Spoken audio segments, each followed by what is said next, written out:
জানিস তো, একবার ওর জন্মদিনে ওর জন্য একটা গানের খাতা কিনে দিয়েছিলাম। লাল রঙের কভারে সোনালি হরফে ওর নাম লিখে দিয়েছিলাম। সেদিন ও বলেছিল, এই খাতার প্রতিটা পাতায় তুই আমার জন্য গান লিখে দিবি তো ঋতব্রত। আমি তখন কবিতা করে কি বলেছিলাম জানিস? বলেছিলাম, মেঘবালিকা, তোমার জন্য লিখতে পারি এক পৃথিবী।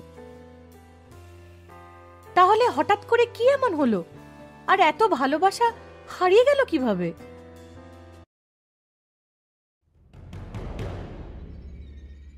ভূত চর্চা শুনছো তো বন্ধুরা? হাড় হিম করা ভূতের গল্প। গত সপ্তাহের মতো এই সপ্তাহেও কিন্তু রয়েছে একটা জমজমাটি ভূতের গল্প। কোথায়? ভূত চর্চা চ্যানেলে। সময় শনিবার ঠিক রাত 11টা। কি থাকছো তো?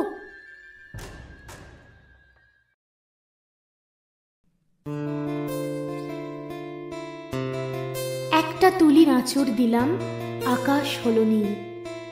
সুখের অসুখ নিলাম তোমার চোখেতে ঝিলমিল। প্রেমের ফাঁদে পড়ুক না হয়, উড়ুক তাদের ঘুম। কৃষ্ণচূড়ায় লাল হলো এই ভালোবাসার মরশুম।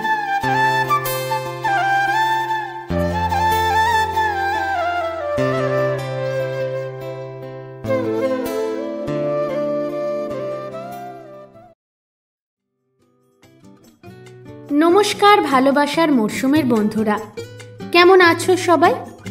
আমি তোমাদের বন্ধু অন্তরা নিয়ে চলে এসেছি আরও একটা ভালোবাসার গল্প। গল্পের নাম কনক চাঁপা। গল্প পাঠে আমি অন্তরা, গল্পের লেখিকাও আমি নিজে। গল্পের অন্যান্য চরিত্রে আমি তো রয়েছি, আমার সঙ্গে রয়েছে প্রীতম, শুক্লা, সায়নদীপ, মধুমিতা, মৌটুসী এবং সৌরভ। দেরি না করে আজকের গল্পটা শুরু করে ফেলি চলো। তার আগে কেমন লাগছে গল্পগুলো? লাইক করছো তো? আর কমেন্ট কিন্তু তোমরা একদম করতে চাও না কেন গো? প্রশ্নের উত্তর দিতেই হবে তার কোনো মানে নেই, কিন্তু কেমন লাগছে আর কি করলে আরো ভালো লাগবে সেইটুকু সাজেশন তো অন্তরা প্রীতমের উদ্দেশ্যে রেখে যেতেই পারো তোমরা, কি তাই না? আমি কিন্তু প্রতিটা কমেন্ট পড়ি। এই গল্পের শেষেও তোমাদের মিষ্টি মিষ্টি কমেন্টের অপেক্ষায় থাকবো। মিষ্টির জায়গায় কি একটু টক কমেন্ট করবে? তাই করো, তাতেও আপত্তি নেই, কিন্তু কমেন্ট চাই। আর গল্প ভালো লাগলে গল্প কিন্তু শেয়ার করতে হবে, বন্ধুদেরও তো শোনাতে হবে ভালোবাসার মরশুমের গল্পগুলো। অফিস জুড়ে তখন উত্তেজনা একেবারে চরমে। নিউজ রুমের স্ক্রিনে ভেসে উঠছে নানান খবরের আপডেট। ঋতব্রত নিজের ডেস্কে বসে একটা গুরুত্বপূর্ণ রিপোর্ট টাইপ করছিল। চোখে ক্লান্তি ছিল, কিন্তু মস্তিষ্ক তীক্ষ্ণ। ঠিক সেই সময়ই ফোনটা বেজে উঠল ঋতব্রতর। একটা অচেনা নাম্বার। হ্যালো। ওপাশ থেকে মৃদু স্বরে জানানো হয়, হ্যাঁ, খবর পাকা। ঋতব্রতর ঠোঁটে ভেসে ওঠে এক রহস্যময় হাসি। গলা নামিয়ে শুধুও বলে, ঠিক আছে, আমি ফিল্ডে নামছি, দেখা যাক। কলটা কেটেই উঠে দাঁড়ালো ও, চোয়ালে এক নির্ভীক সাংবাদিক সুলভ দৃঢ়তা নিয়ে। তারপর এগিয়ে গেল বয়সে ছোট ওর জুনিয়র কলিগটির দিকে। তারপর বলে উঠল, এই মধু। হ্যাঁ বল। অনন্য বসু মারা গেছেন আজ ভোরে, ট্যুরে গিয়ে। Official version heart attack. অনন্য বসু মানে? আরে বাবা, অনন্য বসু বিরোধী দলের মুখপত্র সুধাংশু বসুর ছেলে। মাসখানেক আগে সেই একটা হোটেলে রেট হওয়ার সময় ধরা পড়ে রে। কিন্তু সেই সময় ওর বাবা বলেছিলেন এটা আসলে নাকি বিরোধী পার্টির একটা পলিটিক্যাল ফাঁদ। ওই ছেলেটা হয়তো খুব ভালো ছিল না, কিন্তু খেলা ছিল বড় লোকজনেদের। এখন মরে গিয়ে খেলাটা আরো ঘনীভূত হয়ে উঠেছে বাবা। তাহলে এটা হার্ট অ্যাটাক নাও হতে পারে বলছিস? ঋতব্রতর চোখ দুটো চিকচিক করে উঠল। পোস্টমর্টেম রিপোর্ট আসার আগেই নিউজটা ছড়িয়ে যাবে। শোন, আমরা যদি আগে পৌঁছতে পারি আসল খবরটা বের করতে পারবো। চল, গন্তব্য শান্তিনিকেতন রিসর্ট। সত্যি, সাংবাদিক হলে অফিসে কম আর ফিল্ডে থাকতে হয় বেশি। এই দেখুন না, খবরটা পাওয়া মাত্রই দুজন ছুটে বেরিয়ে পড়ে অফিস থেকে। বাইরের রাস্তায় তখন সাই সাই করে ছুটছে গাড়ি, আর ঋতব্রতর মনে ঘুরপাক খাচ্ছে একটাই প্রশ্ন, এই মৃত্যুটা কি নিছক দুর্ঘটনা, নাকি পলিটিক্যাল স্ক্রিপ্টের একটা নিখুঁত ফিনিশিং? মধু জানলার বাইরে তাকিয়ে কিছুক্ষণ চুপ করে রইল, তারপর বলল, কি রে, শান্তিনিকেতন রিসর্টের দিকে যাচ্ছি না তো? ওদিকটায় সবাই ছুটে যাবে এখন, পুলিশ মিডিয়া অনেক হাঙ্গামা, কিন্তু আমি যেতে চাই সেই দিকে যেদিকে এখন কেউ তাকাচ্ছে না। মানে ওর ফ্ল্যাটে, যেখানে অনন্য বসু থাকতো ওর স্ত্রীকে নিয়ে। সবাই এখন মৃতদেহের খবরে ব্যস্ত, কিন্তু বর্তমানে কিরকম পরিস্থিতি ছিল অনন্য বসুর সেটা জানতে গেলে বাড়ি যাওয়াটা আগে প্রয়োজন, বুঝলি? সুধাংশু বসুর বাড়িতে থাকতো না অনন্য বসু? না, গত 2 বছর ধরে আলাদা, কারণ সুধাংশুবাবু ওর লাইফস্টাইল ঠিক মেনে নিতে পারেননি। রাত জাগা, পার্টি, মাদক, মহিলা সঙ্গ সবই ছিল অনন্যর নেশা। আর যতদূর শুনেছি স্ত্রীর সঙ্গেও সম্পর্কটা খুব একটা ভালো তো ছিল না। আসলে সন্তান না হওয়াটাই বোধহয় একটা বড় বিষয় ছিল। সত্যি ঋতব্রত, তোর নেটওয়ার্ক সত্যি হিংসে করার মতো। এত ভেতরের খবর পেলে কি করে? জোগাড় করতে হয় ভাই। এমনি 3 বছর এই ফিল্ডে পড়ে নেই আমি, আর এই কম্পিটিশনের বাজারে টিকে থাকতে গেলে একটু তো খোঁজ খবর রাখতেই হবে বস, তাই না?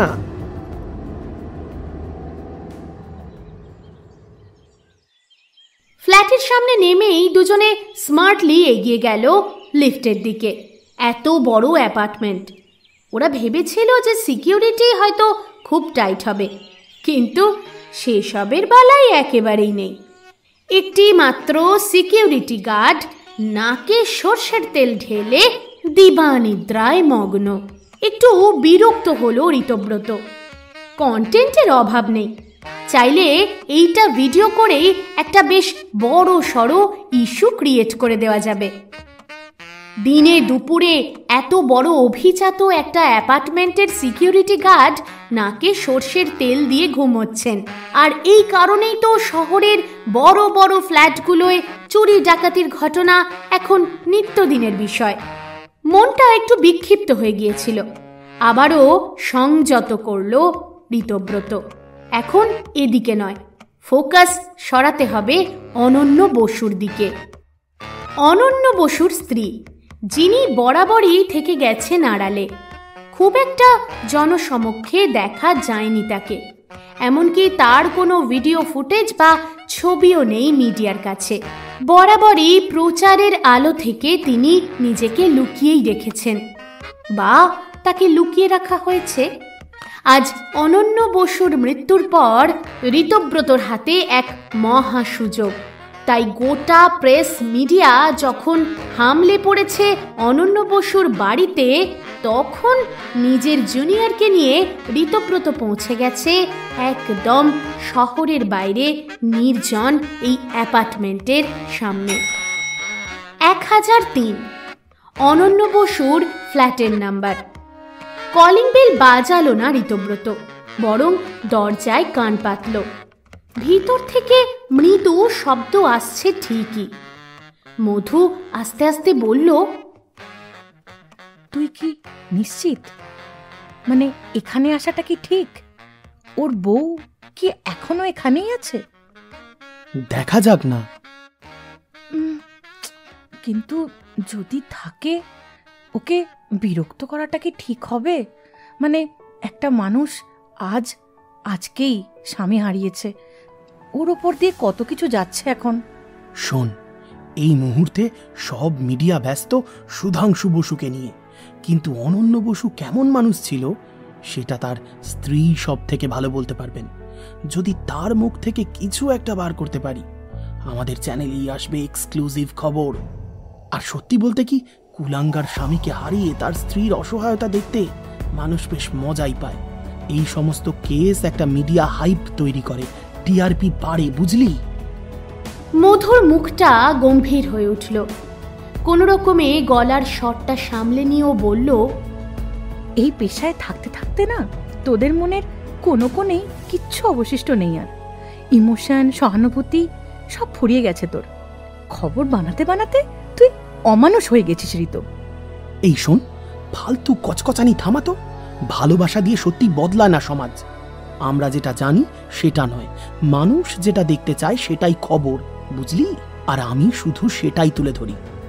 মধু কিছু বলতেই যাচ্ছিল, ঠিক তখনই ফ্ল্যাটের ভেতর থেকে এক মহিলা কণ্ঠের মৃদু কান্নার আওয়াজ ভেসে এলো। ঋতব্রত থেকে একটু সন্দেহের চোখে তাকালো মধু, তারপর বলল, তুই কি নিশ্চিত? মানে এখানে আসাটা কি ঠিক? ওর বউ কি এখনো এখানেই আছে? আর তাছাড়া তোর মনে হয় যে এরকম একটা ঘটনার পর উইদাউট এনি সিকিউরিটি এখানে থাকবে উনি? আরে দেখা যাক না। আমার কিন্তু ঠিক লাগছে না ঋতব্রত। আরে ধুর বাবা, চুপ কর তো। আমরা জার্নালিস্ট, আমাদের জন্য এভরিথিং ইজ ফাইন। ঋতব্রত বিশেষ পাত্তা দিল না। দরজার হ্যান্ডেলটা পরীক্ষা করল। না, লক নেই। একেবারে সুবর্ণ সুযোগ, দরজা খোলা। তাহলে ঢুকবো? আরে হ্যাঁ রে বাবা, ঢোক না। পারমিশন চাইছিস নাকি? না না, রিকোয়েস্ট করছি, প্লিজ তুই আগে ঢোক। আরে বাবা, আমি পারবো না। দেখ, যদি ভেতরে ওনার স্ত্রী থাকেন তাহলে আমার মনে হয় মেয়ে হিসেবে তোর আগে যাওয়াটা দরকার। কারণ উনি কি পরিস্থিতিতে আছেন সেটা তো আমি বলতে পারবো না, আর ব্যাপারটা ভালোও দেখাবে না। তুই আগে জানা প্লিজ। বিরাট বড় অ্যাপার্টমেন্ট। পা টিপে টিপে মধু আর ঋতব্রত ঢুকে পড়ল ডাইনিংয়ে। তারপর কান্নার আওয়াজটা যেদিক থেকে আসছে সেই ঘরের দিকে এগিয়ে গেল। দরজার আড়াল থেকে ভালো করে লক্ষ্য করল মধু। ভিতরে বিছানায় একটি মহিলা শুয়ে রয়েছেন, পাশেই দাঁড়িয়ে রয়েছেন আর একটি মহিলা। মধু একা একাই ঢুকলো বেডরুমে। হালকা অন্ধকারে ঘরের ভিতরটা যেন বিষণ্ণতার চাদরে মোড়া। বিছানায় মুখ গুজে যে মহিলা সমানে কেঁদে চলেছেন, সম্ভবত উনি কনক বসু, অনন্য বসুর স্ত্রী। থেকে থেকেই কান্নার শব্দে শরীরটা কেঁপে উঠছে মহিলাটির। পাশে দাঁড়িয়ে বছর 24-এর মেয়েটির পরনে ছাপা শাড়ি, তার চোখেও জল। সম্ভবত পরিচারিকা হবেন। মধু ধীরে ধীরে এগোতেই ওর দিকে তাকিয়ে চমকে উঠল শিল্পা। একেবারে তেড়ে এলো। এই কে আপনি? এ ঘরে ঢুকলেন কি করে? আমি মানে আমরা সাংবাদিক, কয়েকটা প্রশ্ন করার ছিল আর দরজাটা খোলা ছিল, তাই। দরজা খোলা আছে বলেই ঢুকে পড়লেন? আর সিকিউরিটি আটকালো না আপনাকে? দয়া করে রেগে যাবেন না, আসলে অনন্য বসু সম্পর্কে জানতেই। কি জানতে এসেছেন? কি জানতে চান? স্বামীকে হারিয়ে একটা বিধবা মেয়ে। লজ্জা করেন আপনাদের? এই বেরিয়ে যান বলছি, নাহলে এক্ষুনি পুলিশ ডাকবো। প্লিজ প্লিজ একবার ম্যাডামের সঙ্গে একটু কথা বলতে দিন।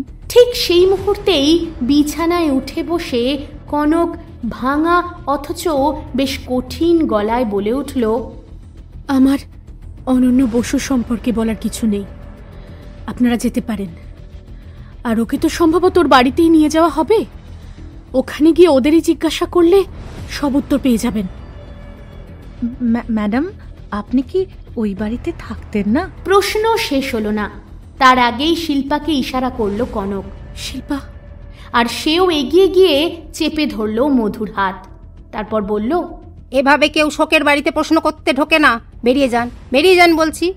মাথা নিচু করে ঘর থেকে বেরিয়ে গেল মধু।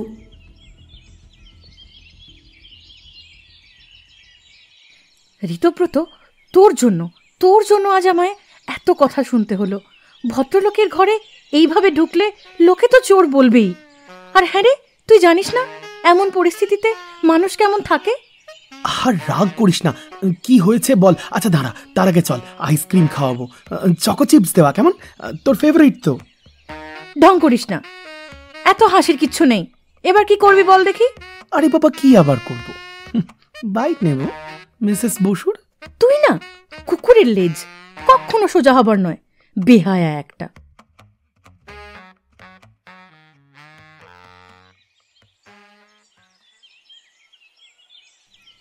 কেটে গেছে প্রায় 13 দিন, মিটে গেছে শ্রাদ্ধ শান্তির কাজ। অনন্যর বড় ছবিটা আঁচল দিয়ে মুছে পরিষ্কার করে একটা গোড়ের জুঁইয়ের মালা ওকে পরিয়ে দিল কনক। বুকের ভেতরটা মুচড়ে উঠছে যেন। এই ফুল মাথায় লাগাতে বড্ড ভালোবাসত কনক। আজ সেই মালাই যে অনন্যকে পরাতে হবে কল্পনাই করেনি ও। অতীতের দিনগুলোয় ভাসছিল মন। ঠিক তখনই, দিদি, ও দিদি, খাবে না? হ্যাঁ, না, তোমার সব কাজ হয়ে গেছে? হ্যাঁ দিদি, আমি সেদ্ধ ভাত রান্না করে দিয়েছি, খাবে না একটু? ইচ্ছে করছে না শিল্পা, খাবার দেখলেই না কিরকম বমি বমি পাচ্ছে। বুঝতে পারছি দিদি, এতদিন টানা হব্বিসি করেছে তো, তাই বুঝি খেতে পারছো না। অনন্য বসুর অ্যাপার্টমেন্টের সামনে পৌঁছে এবারও নিশ্চিত ছিল ঋতব্রত আর মধু যে সিকিউরিটির দেখা পাওয়া যাবে না। কিন্তু ওদের অবাক করে দিয়ে আজকে সিকিউরিটি একেবারে হাতে নাতে ধরল ওদের দুজনকে। এই যে শুনছেন? আপনারা কারা? ওপরে যাচ্ছেন কেন? চটপট এগিয়ে এলো মধু, তারপর বলল, ও কেয়ারটেকার ভাই, আসলে আমরা সাংবাদিক, একটা কেসে কভারেজ করছি। অনন্য বসুর ফ্ল্যাট, ওটাই দেখতে এসেছি। সাংবাদিক হলেই হলো? অ্যাপয়েন্টমেন্ট কোথায়? কাগজপত্র কোথায়? আমি কাউকে অনুমতি ছাড়া উঠতে দিই না, নিয়ম মানতেই হবে। ঋতব্রত পকেট থেকে 100 টাকার নোটটা বার করলো, তারপর এগিয়ে এলো একেবারে কেয়ারটেকারের সামনে। এই যে কাগজ, এই কাগজেই তো আজকাল গোটা বিশ্ব ব্রহ্মাণ্ড সব কাজ হয়ে যাচ্ছে। আশা করি একবার ফ্ল্যাটে উঠবার জন্য এই কাগজ আপনার জন্য যথেষ্ট, তাই তো? টাকাটা হাতে নিয়েই মুচকি হাসলো শম্ভু, তারপর আবারও বলে উঠল, দুটো মানুষে একটা কাগজ হবে, আরেকটাও তো লাগবে। হেসে ফেলল ঋতব্রত। চাইলেই ক্ষমতার জোরে ও টাকা পয়সা না দিয়েই উপরে উঠতে পারত, কিন্তু গরিব মানুষ, ভাবলো ওকে 100 টাকা দিয়ে উপরে উঠে যাওয়াটাই সুবিধের এবং তাড়াতাড়িও হবে। কিন্তু লোকটার অতিরিক্ত লোভ দেখে আরো একটু মজা নেবে ভাবলো ঋতব্রত। শুধু আরো একটা কাগজ দেবো না 2-4টে ফটো তুলে টিভিতেও দেখিয়ে দেব? ভয় পেল শম্ভু। তাড়াতাড়ি করে ও বলল, ঠিক আছে, যান, বেশিক্ষণ সময় নেবেন না। আর হ্যাঁ, পরের বার এলে কিন্তু 2টো কাগজই লাগবে। একদম, প্রমিস ব্রাদার। কি দরকার ছিল তোর লোকটাকে ঘুষ দেওয়ার? উমা, এটাকে আবার ঘুষ দেওয়া বলে নাকি? তা নয় তো কি, টাকা দিলি তো লোকটাকে। তাই বুঝি? তা তুই যখন নিজের কাজ হাসিল করার জন্য আমার ডেস্কে কফি নিয়ে আসিস, জল ভরে দিস, অফিস কেটে সিঙ্গারা ফুচকা এসব খাওয়াস, সেগুলোও ঘুষ তো? চোখগুলো বড় বড় করে তাকালো মধু। ঋতব্রত বলে উঠল, শোন রে, এই পৃথিবীটা টাকার দাস মধু। টাকা ছাড়া 2 পাও এগোনো সম্ভব নয়। আর তুই এটাকে ঘুষ ভাবছিস কেন? আজ এই এক্সট্রা টাকাটা নিয়ে কেয়ারটেকারটা যখন ছেলেদের জন্য একটু ভালো খাবার, বউয়ের জন্য 1 ডজন চুড়ি কিনে নিয়ে যাবে, আর তখন যে ওদের মুখে হাসি ফুটবে, সেটা কি আর ঘুষ থাকবে? আমার বাপ হবে না, দেখবি, উল্টে পুণ্যই হবে। আবারও 1003 নম্বর ফ্ল্যাট, অনন্য বসু। দরজার বাইরে দাঁড়িয়ে মধুকে একটু সাহস জোগালো ঋতব্রত আর বলল, তুই একবার ঢুকে পড়, তারপর আমি ঠিক সামলাচ্ছি। আজকে কনক বসুর মুখ থেকে সব সত্যি একদম বার করে তবেই অফিস ফিরবো। বাজা বাজা, বেলটা বাজা। ইতস্তত করে কলিং বেলে হাত রাখলো মধু। ও মা গো মা, এখন আবার কে এলো বলো দেখি। হঠাৎ করে কলিং বেলের আওয়াজে বিরক্ত হয়ে উঠল শিল্পা। দরজা খোলার জন্য দৌড় দিল একেবারে। ডাইনিংয়ের সোফাটায় বসে পড়ল কনক। এতদিন সারাটা সকাল দুপুর কাজের চোটে দম ফেলার সময় ছিল না, আর এখন অখণ্ড অবসর। কি করে কাটাবে সময় জানে না। হাতের সামনে থাকা ম্যাগাজিনটা তুলে নিল কনক।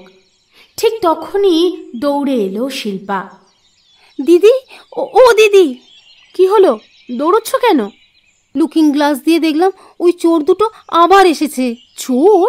ওই সাংবাদিক নাকি বাবু যেদিন চলে গেল সেদিন সব এসেছিল না? সে কি, ওদের সিকিউরিটি আটকায়নি? তাই তো বলি বাবু, এতদিন ধরে এত সাংবাদিক আসছে, কেউ ফ্ল্যাটের সামনে অবধি আসতে পারছে না, আর এরা বাড়ির দোরগোড়ায়।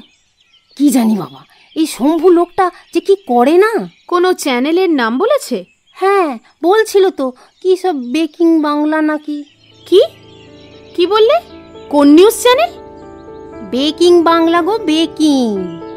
সোফা থেকে উঠে দাঁড়িয়ে পড়ল কনক।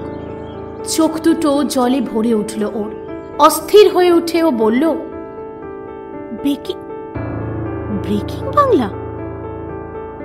ওদের ভেতরে নিয়ে এসো শিল্পা, তাড়াতাড়ি করো। অবাক হলো শিল্পা। এই এতদিন কম রিপোর্টার তো এলো না।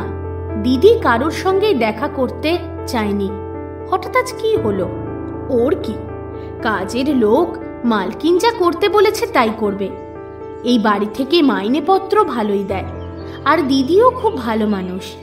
তাই আর কথা বাড়ালো না ও, এগিয়ে গেল দরজা খুলতে। অনেকক্ষণ ধরেই কলিং বেল বাজিয়ে যাচ্ছে মধু আর ঋতব্রত, কিন্তু কেউ সাড়া দিচ্ছে না। ঋতব্রত আবারও হালকা ধাক্কা দেয় দরজায়। ঠিক তখনই ধীরে ধীরে দরজা খোলে শিল্পা। ওর চোখ মুখ একেবারে থমথমে। এদিকে মধু আর ঋতব্রত বোকা বোকা হাসতে থাকলো শিল্পাকে দেখেই। তুই বল না। আসলে আমরা না আবার এলাম। আসলে হ্যাঁ, মানে ওই আর কি। আগের দিন কয়েক এসেছিলাম। মুহূর্ত ওদের ভালো করে লক্ষ্য করে নিয়ে বলে উঠল শিল্পা, ভেতরে আসুন। চত্বর। মধু আর ঋতব্রত একে অপরের দিকে তাকালো।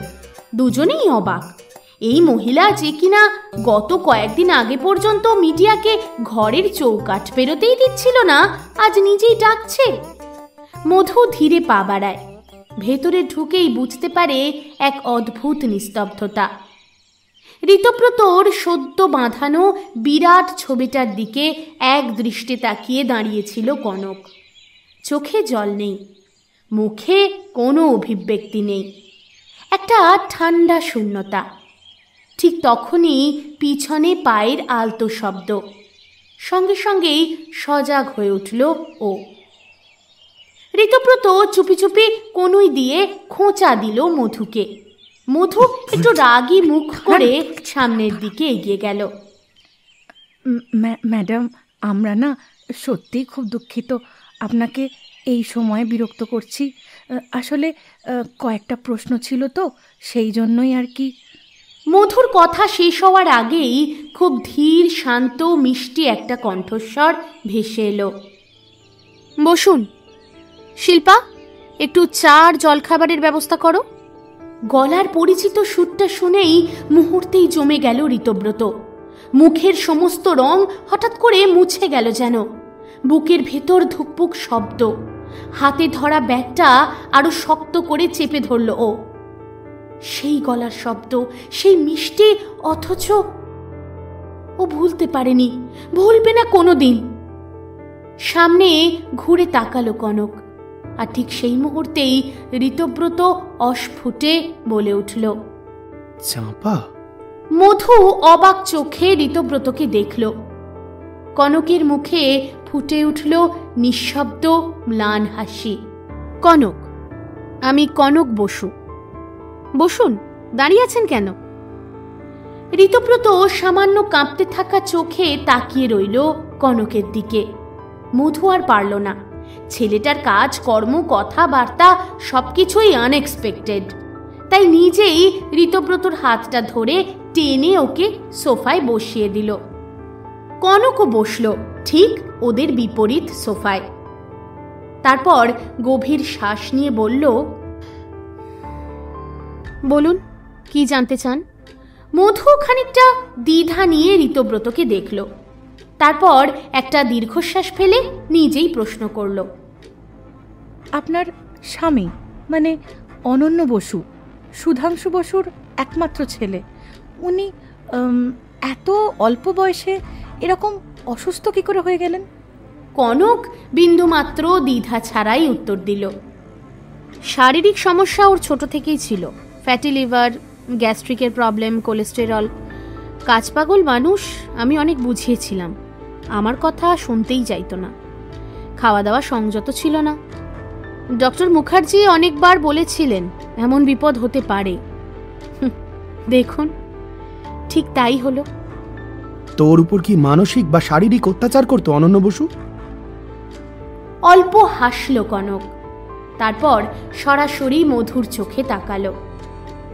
আপনার কলিগ বোধহয় কিভাবে ভদ্রমহিলাদের সঙ্গে কথা বলতে হয় জানেন না, তাই এভাবে অচেনা একজনকে তুই তুকারি করছেন। প্লিজ নাটক করিস না চাপা। ও চিনবে তোকে? 5 বছরে এমন কিছু বদলে যাসনি যে আমি তোকে চিনতে পারবো না। কিন্তু পরিস্থিতি পাল্টে গেছে। তাই আমার মনে হয় যে প্রশ্নগুলো আপনারা করতে এসেছেন সেগুলো করে ফিরে গেলেই ভালো। প্রশ্নই তো করছি, অনন্য বসু কি তোর ওপর মানসিক বা শারীরিক অত্যাচার করতো? এসব খবর কে দেয় আপনাদের? অনন্য অত্যন্ত ভালো মানুষ ছিল, শিক্ষিত সমাজে যথেষ্ট প্রতিপত্তি ছিল ওর। একটু পরিষ্কার উত্তর চাইছি চাঁপা, সেটা কি একটু ক্লিয়ার করবি? কোনো কথা বলল না কনক, উঠে গেল বেডরুমের দিকে। কিছুক্ষণের মধ্যেই ফিরে এলো, হাতে একটা খাম নিয়ে। তারপর খামটা খুলে একগুচ্ছ ছবি বের করলো। নিঃশব্দে সেগুলো সেন্টার টেবিলের ওপর ছড়িয়ে দিল। এইগুলো দেখুন, প্রত্যেকটা ছবির পিছনে এক একটা গল্প আছে, আর সেই গল্পগুলোই আপনাদের উত্তর। কি হলো, কি দেখছেন? ভালো করে ছবিগুলো দেখুন, তারপর যা জানতে চান জিজ্ঞাসা করুন। আমি কিছু লুকোবো না। কনক এবার তাকালো ঋতব্রতর চোখে, সোজাসুজি স্থিরভাবে। দেখুন, অনন্য আর আমার ছবি, কোথাও পাহাড়ে, কোথাও সমুদ্রে, কোথাও রিসর্টে, ক্যান্ডেল লাইট ডিনারে। দেখুন ভালো করে, কোথাও কি মনে হচ্ছে আমাদের সম্পর্কে কোনো সমস্যা ছিল? অবাক চোখে ছবিগুলো দেখতে থাকলো ঋতব্রত। তাহলে কি ওর কাছে আসা সমস্ত তথ্যই মিথ্যে? ওর নেটওয়ার্ক এইভাবে ভুল করবে? না মানে আপনাদের তো দেখতে সত্যিই খুব হ্যাপি কাপল মনে হচ্ছে। কি হলো, বিশ্বাস হলো তো? অনন্য আমাকে খুব ভালোবাসতো মিস্টার ঋতব্রত। আমরা একসঙ্গে খুব ভালো ছিলাম। বাইরে যা যা রটেছে সবটাই বানানো গল্প। আর কিছু সাংবাদিক তো শুধু টিআরপি বাড়াতে, গুজব ছড়াতেই ব্যস্ত থাকে, তাই না? ম্যাডাম, আমরা যদি আপনাকে সত্যি কষ্ট দিয়ে থাকি তাহলে আমরা ক্ষমা চাইছি। আসলে আমরা শুধুই কিছু প্রশ্নের উত্তর খুঁজছিলাম। আর প্রশ্ন থাকলে প্লিজ আজকে নয়, খুব মাথা যন্ত্রণা করছে আজকাল, বেশিক্ষণ বসে থাকতে পারি না। শিল্পা, আমি উঠছি। ওনারা চলে গেলে দরজাটা ভালো করে বন্ধ করে দেবে। নমস্কার। মধুকে ফ্ল্যাট থেকে নিয়ে বাইরে বেরিয়ে এলো ঋতব্রত, আর তারপরে 2 হাত দিয়ে চেপে ধরল নিজের মাথাটা। ওকে অস্বাভাবিক ব্যবহার করতে দেখে মধু বলে উঠল, কি হলো ঋত, শরীর খারাপ লাগছে নাকি? ভুল ভুল ভুল, কিছু একটা ভুল হচ্ছে। ও ভালো ছিল না মধু, শুধুমাত্র ভালো ছিল এমনটা বোঝাতে চাইছে, আমাদের সামনে নাটক করছে। ওকে আমি খুব ভালো করে চিনি, ভালো করে জানি ও যে কেন এমন করছে জানি না। কাকে চিনিস, কি জানিস? আরে পরিষ্কার করে বল। হ্যাঁ বলবো। আচ্ছা গঙ্গার ধারে যাবি একটু? গঙ্গা?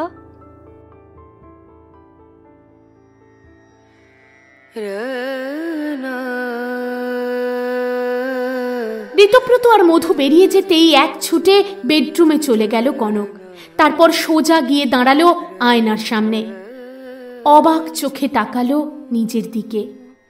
কত সহজেই আজ ঋতব্রতকে অস্বীকার করল। 5 বছরে কত পাল্টে গেছে কনক। অভিনয় করতে শিখে গেছে রীতিমতো। সহজ সরল গ্রামের মেয়েটা হারিয়ে গেছে কোথায়? আয়নায় লাগানো বড় লাল টিপটায় একবার হাত বোলালো কনক। ফিরে গেল 1.5 মাস আগের একটা সন্ধ্যায়, আর মনে পড়ল সেই সব ঘটনা যা ধীরে ধীরে ওকে কনক চাঁপা থেকে কনক করে তুলল। সেই রাতে অনন্য ওর ছিল অফিস পার্টি। ওর বস, সহকর্মী আর পুরনো বন্ধুরা সবাই থাকবে সেখানে। কনক সকাল থেকেই নিজের মতো করে সাজছিল। পরেছিল গাঢ় লাল একখানা তাঁতের শাড়ি, মাথায় প্রিয় সাদা জুঁই ফুল, কপালে বড় টিপ, চোখে একটুখানি কাজল, গলায় মাটির গয়নার সেটটা, যেটা বিয়ের আগে শেষবার শান্তিনিকেতন গিয়ে কিনেছিল। কনকের খুব প্রিয় এই সাজটা। আয়নার সামনে দাঁড়িয়ে নিজেকে দেখছিল ও, গুনগুন করছিল রবীন্দ্রসঙ্গীত, আর মনে মনে ভাবছিল আজকে অনন্য মুগ্ধ হয়ে তাকিয়ে থাকবে ওর দিকে, অবাক হয়ে যাবে একেবারে। কিন্তু সেই আশা টেকেনি বেশিক্ষণ। অনন্য ঘরে ঢুকে কনককে হাসি মুখে গান গাইতে দেখেই একটু বিরক্ত হয়ে গেল। বলল, তুমি কি এভাবে যাবে পার্টিতে? কনক একটু হাসল, তারপর বলল, কেন, সাজটা কি একটু বেশি হয়ে গেল? তুমি তো বলেছিলে নিজেকে কনফিডেন্ট লাগবে এমনভাবে সাজতে। কনফিডেন্ট? এই সাজে তুমি কনফিডেন্স পাচ্ছ? নিজেকে ভালো করে আয়নায় দেখো, তোমার এই সাজে লোকে হাসবে। শাড়ি, ফুল, এই টিপ, কে পরে এসব আজকাল? বন্ধুরা তো ভাববে আমি কোন গন্ডগ্রাম থেকে বিয়ে করে এনেছি। কনকের মুখটায় নেমে এলো অন্ধকার। ও কিছু বলার আগেই অনন্য আবার বলতে শুরু করলো, এমনিতেই তো রংটা চাপা, বাড়িতে বসে থেকে থেকে ওয়েট গেইন করেছো এতটা, তার উপর তোমার সেই একঘেয়ে শাড়ির প্রীতি। বাইরে নিয়ে যেতেই লজ্জা লাগে আজকাল। সবার ওয়াইফরা কিছু না কিছু করে, আর তুমি কি বলবো সবাইকে? যে তুমি সারাদিন রান্না করো, ঘরে বসে বই পড়ো আর মাথায় ফুল গুঁজে ঘুরে বেড়াও। আর শোনো, এই পিচ্ছিরি লাল লিপস্টিক লাগিয়েছো কেন? জানো না লাল লিপস্টিক নোংরা মেয়ে ছেলেরা লাগায়? শহরের অন্যতম অভিজাত পরিবারের একমাত্র সন্তান, ঝাঁ চকচকে কর্পোরেট অফিসে চাকরি, কেতাদুরস্ত স্মার্ট স্বামীর মুখ থেকে এই ধরনের ভাষা শুনেই চোখের কোণটা ভিজে উঠল কনকের। ঠোঁটটাও একটু কেঁপে উঠল যেন। কি করব বলো? তুমি তো বললে ওই প্রাইমারি স্কুলের চাকরিটা করতে হবে না, ওতে নাকি তোমার মান সম্মান থাকছে না। হ্যাঁ তাই তো, কটা টাকা মাইনে পাও ওই বাংলা মিডিয়ামে পড়িয়ে? উফ, কেন যে তোমাকে বিয়ে করতে গেলাম। দীর্ঘশ্বাস ফেলল কনক। বিয়ে তো করতে চায়নি, কিন্তু তখন অনন্যর বাড়ির লোকেরাই তো নাছোড় বান্ধা ছিল। তাদের মনে হয়েছিল কনকের মতো মেয়ে নাকি অনন্যকে সংসারে বাঁধতে পারবে। কি হলো কি? বোকার মতো হাঁ করে তাকিয়ে আছো? সত্যি 1 নম্বরের গবেট তুমি। মাথায় বুদ্ধি শুদ্ধি নেই? আমার সঙ্গে থেকেও একটু স্মার্ট হতে পারলে না? আর ওই টেবিলে কি? হ্যাঁ, টেবিলে কি? টেবিলের দিকে চোখ পড়তেই মুখটা শুকিয়ে গেল কনকের। তড়িঘড়ি খাবারটা আড়াল করার চেষ্টা করলো ও। কিছু নয়, ওটাই পাশের বাড়ির প্রসাদ, মানে পুজো হয়েছিল, মতিচুরের লাড্ডু দিয়েছিল তাই। তাই হাগরের মতো হামলে পড়েছো? ওজন তো 75 কেজি পেরিয়েছে। না না, লজ্জা করে না এমন গান্ডে পিণ্ডে গিলতে? মাসে তোমার জিমের পেছনে কত খরচ হয় জানো? তার উপর ডায়েটের খরচ। এইভাবে চলতে থাকলে বাচ্চাটা হবে কি করে শুনি? আমি তো চেষ্টা করছি অনন্য, কিন্তু সবসময় এত কন্ট্রোল করতে পারি না। আমারও তো ইচ্ছে করে পছন্দের খাবার খেতে। একটা বাচ্চা কাচ্চা হয়ে যাক, তারপর যত খুশি গিল, মনে আছে তো? আর 1 বছর দেখব, তারপরও যদি কোনো গুড নিউজ দিতে না পারো, সোজা বাপের বাড়ি গিয়ে বসিয়ে দিয়ে আসবো। হোপলেস একটা। দিদি, শিল্পার গলার শব্দে বাস্তবে ফিরে এলো কনক। তারপর চোখের জলটা আঁচল দিয়ে মুছে ফেলল, বলল, হ্যাঁ হ্যাঁ বলো। দাদাবাবুর ওষুধের কৌটোটা তুমি বলেছিলে পরিষ্কার করতে। ওগুলো সব ডাস্টবিনে ফেলে দাও। আর হ্যাঁ, কাল এসো, ওর জামা কাপড়গুলোর থেকে তুমি যা যা নেবে বেছে নিও, বাকিগুলো আমি এনজিওতে দিয়ে দেব। আচ্ছা ঠিক আছে। আর কতগুলো কাঁচের শিশি ওগুলো ফেলে দাও। ওগুলোর কাজ শেষ। মানে ওগুলো তো তোমার দাদাবাবুর ওষুধই ছিল, ও যখন নেই আর ওগুলো কি বা। তাহলে আমি নিয়ে চলে যাচ্ছি বাপু, আমাদের ওখানে বিক্রি হয়। হ্যাঁ, ওগুলোও নিয়ে যাও। মধুকে টানতে টানতে একেবারে গঙ্গার ঘাট পর্যন্ত নিয়ে এসেছে ঋতব্রত। কিরে, 8 ঘন্টা ধরে বসে আছিস চুপচাপ, সিগারেটের পর সিগারেট। কি ব্যাপার, কি চলছে একটু বল।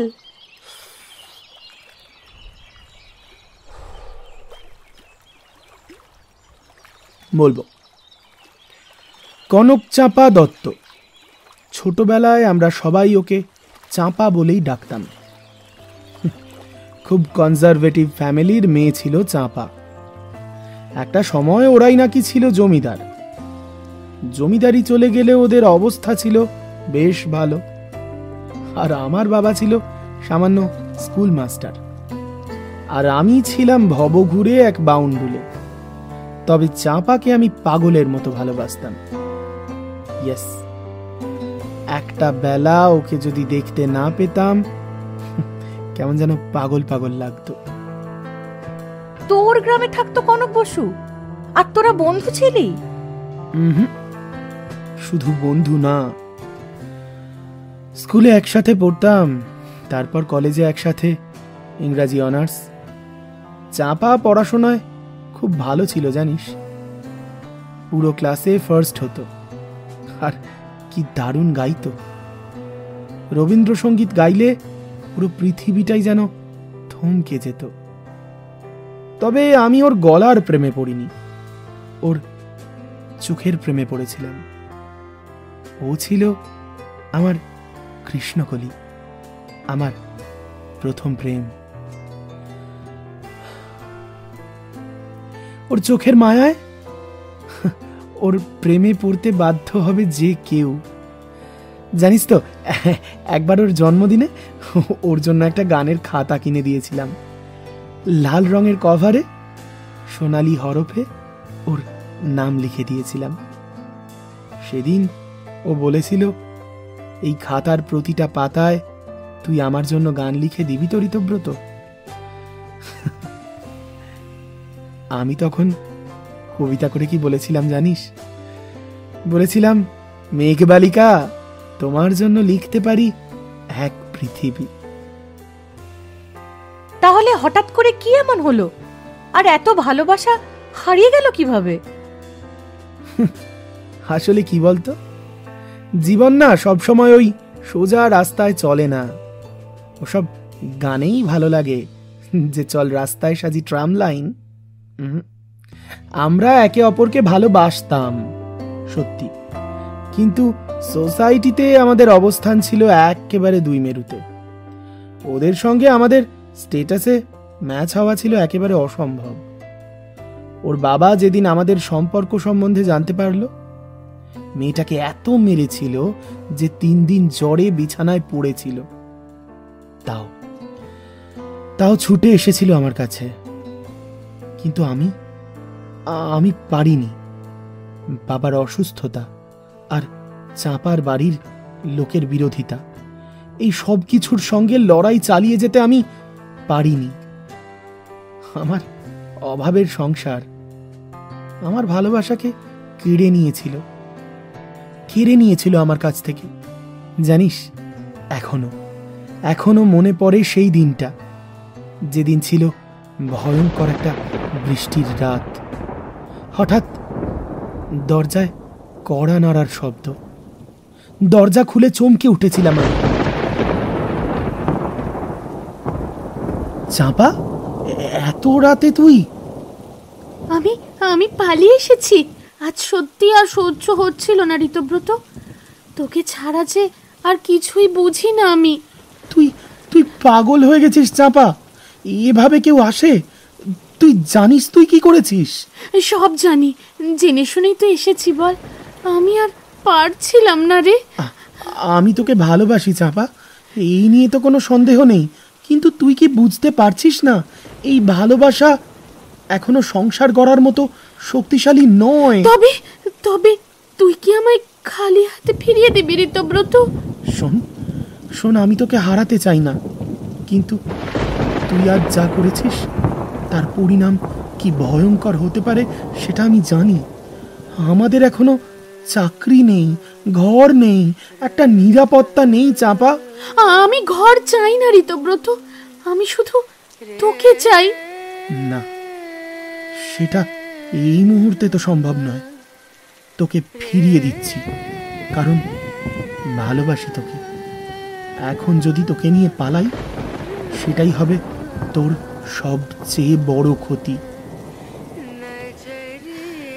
সত্যি, আজ সত্যি বুঝিয়ে দিলি। ভালোবাসি বললেই হয় না, ভালোবাসতে গেলে সাহস লাগে। সেটা তো নেই ঋতব্রত, সেটা তো নেই। তারপর কি হলো? জানিস, আমার কাছে আর কোনো উত্তর ছিল না। দরজায় হাঁ করে দাঁড়িয়ে রইলাম আমি, আর অন্ধকারে ক্রমশ মিলিয়ে যেতে দেখলাম আমার ছোট্টবেলার সবচেয়ে প্রিয় মানুষটাকে, আমার চাঁপাকে। আর এই কারণে এখনো অভিমান করে আছে মেয়েটা। আমার মনে হয় তোর একবার ওর কাছে যাওয়া উচিত একা। ও তো আমাকে চিনতেই অস্বীকার করছে মধু। তাতে ওকে তো দোষ দেওয়া যায় না বল, ও তো চেষ্টা করেছিল। অন্যায় করেছিলি তুই।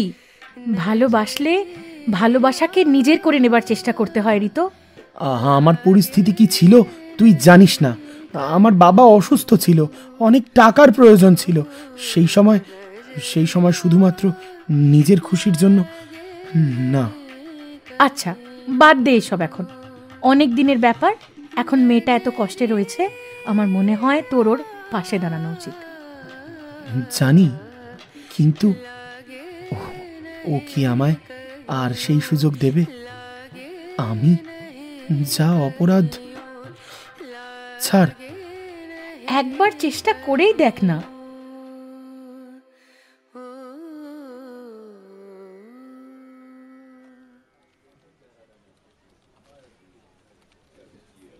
এক্সকিউজ মি ম্যাম, ভেতরে আসবো? পরিচিত গলার শব্দটা শুনেই চোখ তুলে তাকালেন ওসি মেঘনা সেন। বর্তমানে পার্ক স্ট্রিট থানার ওসি মেঘনা বেশ অভিজ্ঞ এবং সিরিয়াস একজন পুলিশ অফিসার। বছর 40-এর আশেপাশে বয়স, কিন্তু ব্যক্তিত্ব অসাধারণ। স্বাভাবিক অবস্থায় অত্যন্ত সংযত, ভদ্র এবং সহানুভূতিশীল, কিন্তু অন্যায় অবিচারের গন্ধ পেলে মুহূর্তেই বদলে যান। কড়া জিজ্ঞাসাবাদে ও অপরাধীদের মনে আতঙ্ক ছড়াতে সিদ্ধহস্ত। সহকর্মীরা তাকে লেডি সিংহাম বলে ডাকে। ঋতব্রতর সঙ্গে তার বহুদিনের পরিচয়। একাধিক কেসে একসঙ্গে কাজ করেছেন।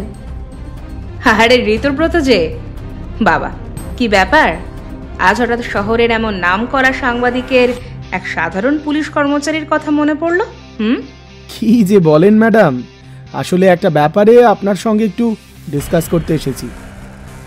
অনন্য বসু, সুধাংশু বসুর একমাত্র পুত্র, কিছুদিন আগেই যিনি মারা গেলেন। আচ্ছা, ওনার পোস্টমর্টেম রিপোর্টটা যদি একটু দেখতে দিতেন।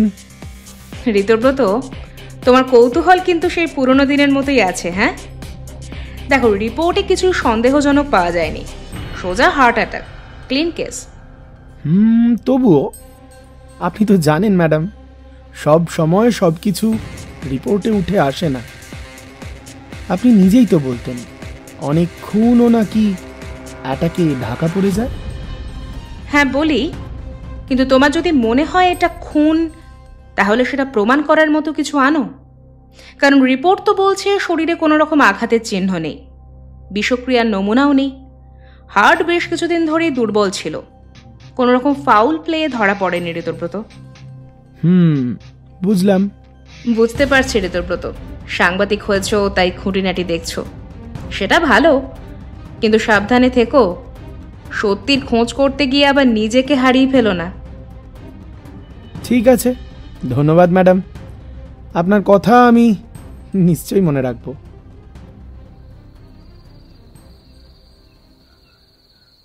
ঋতব্রত ভেবেছিল হয়তো দু একটা ক্লু পাবে অফিসারের কাছ থেকে, কিন্তু সেটাও যখন কিছু পেল না, নিজের মনকে বোঝাতে চেষ্টা করল হতে পারে এটা অসুস্থতার কারণেই মৃত্যু। অনেক কষ্টে মনকে বুঝিয়ে শেষ পর্যন্ত অনন্য বসুর ফ্ল্যাটের সামনেই অজান্তে পৌঁছে গেল ঋতব্রত। অবাক হলো, বাড়ি যাচ্ছিল, হঠাৎ করে এখানে কি করে চলে এলো? ঘড়িতে তখন প্রায় রাত 9টা। অফিস থেকে ফিরতে ফিরতে এতটা লেট হয়ে গেল। আসলে নিজের মনের সঙ্গে লড়াই চলছিল এতদিন, কিন্তু এখন মনে হচ্ছে সবটা ওর জানা উচিত। তখন মেয়েটার জন্য কিছু করতে পারেনি সত্যি, কিন্তু এখন যদি ওর পাশে দাঁড়াতে পারে। শ্বশুরবাড়ি থেকে মেয়েটাকে প্রায় তাড়িয়েই দেওয়া হয়েছে, ফ্ল্যাটটা মেয়েটার নামে, তাই হয়তো ফ্ল্যাটটা কেড়ে নেওয়া হয়নি। সদ্য স্বামীহারা মেয়েটার এটাই হয়তো কনসেশন। কিন্তু এই পরিস্থিতি হলো কেন চাঁপার? এরকম একটা চরিত্রহীন ছেলের সঙ্গে কি করে বিয়ে দিল ওর বাড়ির লোকজন? নিজের মনের হাজারো প্রশ্ন আর কৌতূহলগুলোকে চেপে রাখতে পারল না ঋতব্রত। পরিণাম এখনো দাঁড়িয়ে ফ্ল্যাট নাম্বার 1003-এর সামনে। লুকিং গ্লাস দিয়ে ঋতব্রতকে দেখেই শুকনো ঢোক গিলল কনক। এখন এই সময় ওর ফ্ল্যাটের সামনে কি করছে ঋতব্রত? প্রথমে ভেবেছিল দরজা খুলবে না, কিন্তু ওর মন যে বড় বেহায়া, দরজা শেষ পর্যন্ত খুলেই ফেলল কনক।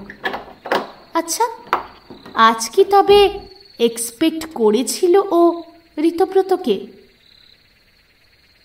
কি ব্যাপার এখন এখানে? কিছু প্রয়োজন? প্রয়োজন ছাড়া আসতে পারি না। না, কোনো ভদ্রলোকের বাড়িতে অপ্রয়োজনে কেউ আসে না। ভদ্রলোক? অনন্য বসু ভদ্রলোক ছিলেন? উনি আমার স্বামী ছিলেন, আর উনি এখন জীবিত নেই। ওনার অবর্তমানে এই ফ্ল্যাট আমার, আর তাই সো কল্ড ভদ্রলোকের বাড়িতে অতিথি এলে তাকে ভিতরে ডাকার রেওয়াজও কি নেই নাকি ভদ্রলোকের ফ্যামিলিতে? কি মনে করে দরজাটা খোলা রেখেই ভিতরে চলে গেল কনক। সম্মতি আছে বুঝতে পেরেই ভিতরে ঢুকে পড়ল ঋতব্রত। তারপর দরজাটা বন্ধ করে মুখোমুখি দাঁড়ালো কনকের। তুমি কি চাও ঋতব্রত? এত বছর পর হঠাৎ এভাবে চলে এলে, কি প্রমাণ করতে চাইছো তুমি? আমি কিচ্ছু প্রমাণ করতে আসিনি কনক, শুধু জানতে চেয়েছিলাম তুমি ঠিক আছো কিনা। আমার ভালো মন্দের খবর নেওয়ার অধিকার তোমার আর নেই। অনেক আগেই তুমি সেই অধিকার হারিয়েছ। জানি জানি কনক, কিন্তু আজ যখন অনন্যর নামটার সঙ্গে এত কিছু জড়িয়ে খবরের কাগজে বেরোচ্ছে, না, আমি চুপ থাকতে পারলাম না। তুমি কি ভেবেছ আমার জীবনে যা ঘটেছে তার ব্যাখ্যা আমি সবাইকে দিয়ে বেড়াবো? আমি কাউকে কৈফিয়ত দিতে বাধ্য নই। আমি কৈফিয়ত চাইছি না কনক, শুধু বারবার মনে হচ্ছে তুই ভালো নেই, আমার চাপা ভালো নেই। আমি তোকে চিনি, কাছ থেকে দেখেছি। তুই যদি এতটাই চিনতিস তবে সেদিন ফিরিয়ে দিলি কেন? কেন সেদিন বললি ভালোবাসা দিয়েই শুধু সংসার হয় না? কারণ তখন আমি ভীতু ছিলাম, ভেবেছিলাম তোকে শুধু শুধু অভাবের সংসারে টেনে এনে ফেলবো না। এখন বুঝি তুই তখন আমার পাশে দাঁড়াতে চেয়েছিলি।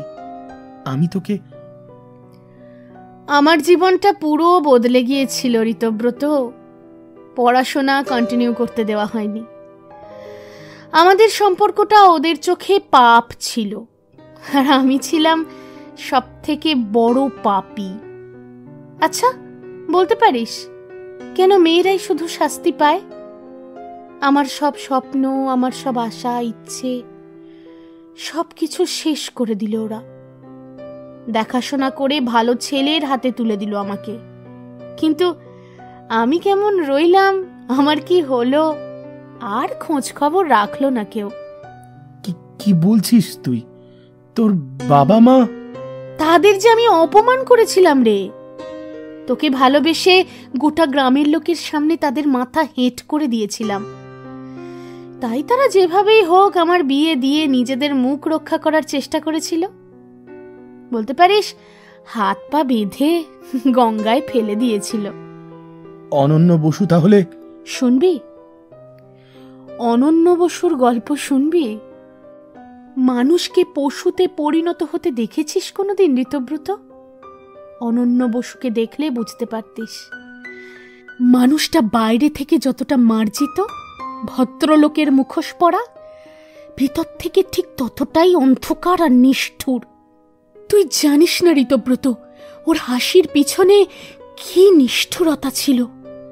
প্রতিটা ছোট ভুল, যদিও আমি তার মধ্যে কোনো ভুল আজ পর্যন্ত খুঁজে পাইনি, তবুও অনন্য বসুর চোখে ভুল মানে সেটা তো ভুলই। দিনের পর দিন মার খেয়েছি, অপমান, সন্দেহ মুখ বুজে সহ্য করেছি আমি। আমার ফোন, আমার চলাফেরা, এমনকি আমি কাকে দেখছি, কাকে কি বলছি, সব নিয়ন্ত্রণ করত অনন্য বসু। তোরা আমাকে ভালোবেসে কৃষ্ণকলি বলতিস। আমার গায়ের রংটা একটু চাপা তো, সেটা নিয়ে প্রতিদিন খোঁটা শুনতে হতো। বলতো আমি নাকি ওর স্টেটাসের সঙ্গে মানাই না, আমাকে স্ত্রী বলে পরিচয় দিতে ওর নাকি লজ্জা করে। আয়নার সামনে দাঁড়াতে ভয় করতো জানিস, নিজেকে ঘেন্না করতো আমার। পরে বুঝতে পারি আসলে ওর লক্ষ্য অন্য ছিল। একটা বউকে বাড়িতে ফেলে রেখে ফুর্তি করাটাই ওর লক্ষ্য ছিল। আমি ছিলাম শুধু একটা বাধ্যতামূলক সামাজিক রূপ, প্রপস। আর এত কিছু সহ্য করলি তুই কেন? কেন বাড়ি ফিরে যাসনি? কেন জানাসনি সবাইকে? জানিয়েছিলাম তো, বলেছিলাম। মা বলল সংসারে থাকতে গেলে এরকম একটু ঝড়ঝাপটা সহ্য করতে হয়। আর বাবা বলল মেয়ে মানুষ, মুখ বুজে সংসার করো। আমার মতো চরিত্রহীন মেয়ের মুখে নাকি এসব মানায় না। মাথাটা নিচু করে ফেলল ঋতব্রত। আজ সবকিছুর জন্য নিজেকে বড্ড বেশি দায়ী মনে হচ্ছে ওর। জানিস তো, ভেবেছিলাম একটা বাচ্চা হলে সবকিছু বদলে যাবে, সব ভুলে ও আমাকে মেনে নেবে। কিন্তু আমার কপাল দেখ, শত চেষ্টা করেও মা হতে পারলাম না। সেই কারণে শ্বশুরবাড়ি থেকে বিতাড়িত করলো। কেউ বোঝার চেষ্টা করলো না, শুধু আমাকে ডাক্তার দেখালে, ওষুধ খাওয়ালে, ইঞ্জেকশন দিলে বাচ্চা হবে না। সমস্যা তাদের বাড়ির ছেলের, কিন্তু ওই যে মেল ইগো, অত্যাচার করে মুখটা বন্ধ করে দিল আমার, এই ফ্ল্যাটে বন্দি করে ফেললো। ক্ষমা করে দে আমায়। আমি আমি বোধহয় সবচেয়ে বড় অপরাধী। আমার দোষ। আমি যদি তখন একটু সাহস করতাম। এখন আর ক্ষমা চেয়ে কি হবে বল? আমার যা হওয়ার তা তো হয়েই গেল। তবে আমি খুশি, তুই তোর স্বপ্ন পূরণ করতে পেরেছিস, সাংবাদিক হয়েছিস। আমি খবর রাখতাম তোর আর্টিকেলগুলো পড়তাম, টিভিতে তোকে দেখতাম, মনে মনে গর্বও করতাম। আমাদের ছোট্ট গ্রাম থেকে বেরিয়ে তুই কত নাম করেছিস। দীর্ঘশ্বাস ফেলল ঋতব্রত, কিছু বলতে পারল না, বরং প্রসঙ্গ পাল্টাতে ও বলে বসল,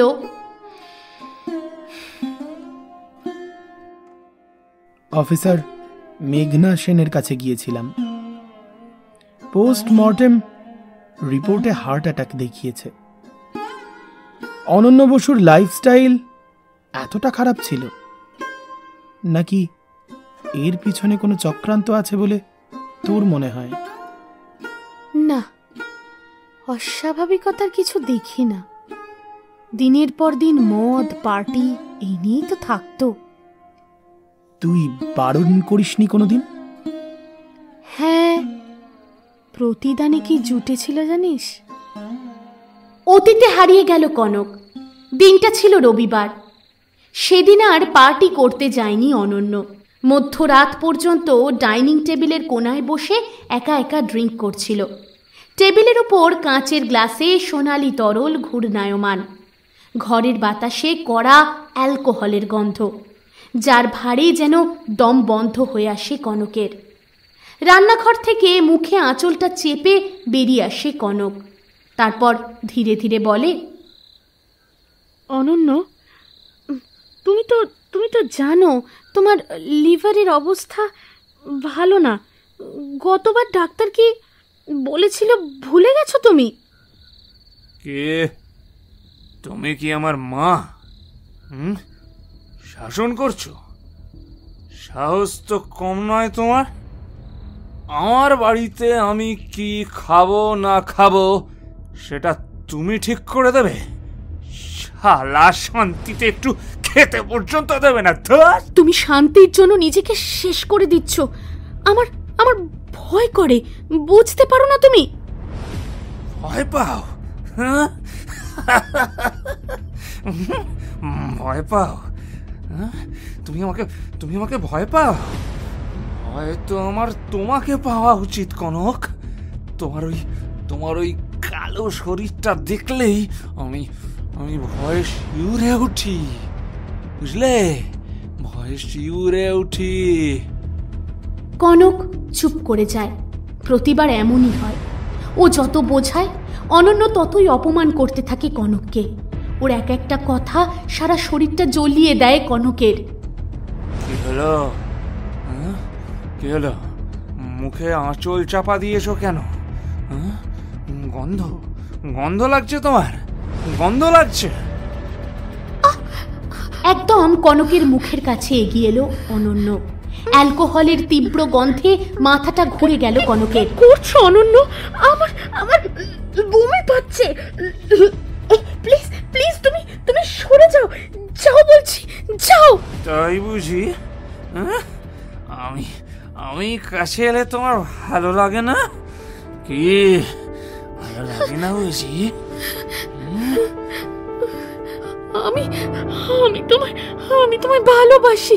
তোমাকে নিয়ে আমার চিন্তা হয়। আমি তো তোমার ভালোর জন্যই। কি হলো? সরে যাচ্ছ কেন গো? গন্ধ লাগছে। কথাগুলো বলতে বলতেই আরো একটু কনকের কাছে এগিয়ে এলো অনন্য। কি বললে তুমি? ভালোবাসো, তাই না? ভালোবাসো? তাহলে প্রমাণ করো। এসো এসো এসো এসো এসো আমার কাছে এসো। এসো। না না অনন্য, আজ নয় প্লিজ। তুমি ঠিক নেই এই অবস্থায়। না না না না। ঠিক নেই? ঠিক নেই? আমি একদম ফিট আছি। দেখো দেখো দেখো, আমি একদম ফিট আছি। কি হলো? কি কি কি হলো? পালিয়ে যাচ্ছ কেন? হ্যাঁ, পালিয়ে যাচ্ছ কেন? অনন্য হাত ধরে টানতে চাইল কনককে। কিছু শুনতে চাইল না অনন্য। ওর মধ্যেকার পশুটা একটু একটু করে জেগে উঠছিল তখন। দয়া করো, দয়া করো, আমাকে ছুঁয়ো না এভাবে। আমি তোমার স্ত্রী।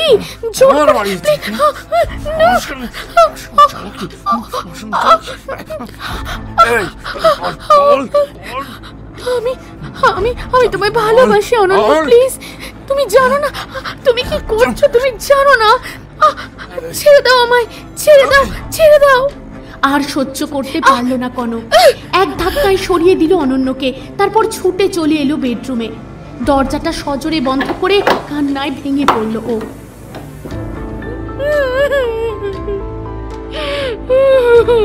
পিছন থেকে তখনও চিৎকার করে যাচ্ছে অনন্য। পালিয়ে কোথায় যাবে? এইখানেই তো থাকতে হবে তোমায়। এই বাড়িতেই বন্দি করে রাখবো তোমায়। আর শুনতে পারল না ঋতব্রত। ছুটে এসে একেবারে জড়িয়ে ধরল কনককে। চুপ কর, চুপ কর। আর আমি শুনতে পারছি না। চুপ কর, এর থেকে তো মৃত্যু ভালো। কি জানি, মৃত্যুও তো আসেনি। বোধহয় কিছু কাজ এখনো বাকি আছে, তাই হয়তো। আর আমি তোকে একা থাকতে দেব না চাপা। তুই আমার সঙ্গে থাকবি, বিয়ে করব। আমাকে আমাকে কথা দে না, আমাকে তুই আর ফিরিয়ে দিবি না, বল। হাতটা ঋতব্রতর পিঠে রাখল কনক।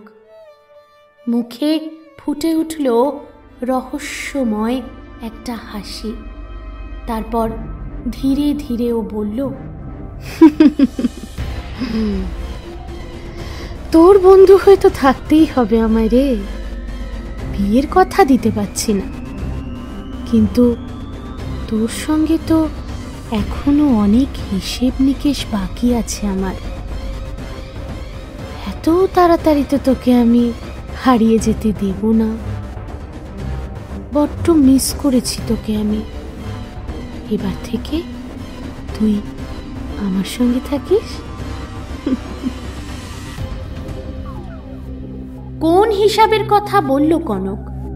কনকের মনে ঠিক কি চলছে?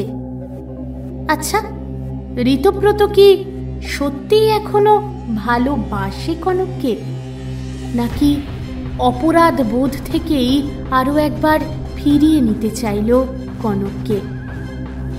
অনন্য বসুর মৃত্যুটা কি স্বাভাবিক ছিল, নাকি তার পিছনেও ছিল কোনো এক গভীর ষড়যন্ত্র? সবচেয়ে ভয়ঙ্কর সত্যটা এখনো অন্ধকারে ঢাকা। সব প্রশ্নের উত্তর নিয়ে ফিরে আসব আগামী মঙ্গলবার। ততক্ষণ অপেক্ষা, শুনতে থাকো ভালোবাসার মরশুম। গল্পটা কেমন লাগলো অবশ্যই লাইক করবে। আর হ্যাঁ, মনে করে কমেন্ট করতে হবে, ভুললে কিন্তু চলবে না। গল্পটা বন্ধুদের মধ্যে শেয়ার করে দিতে হবে। এবার চলে আসি গত পর্বে যারা সঠিক উত্তর দিয়েছিলে তাদের নাম ঘোষণায়।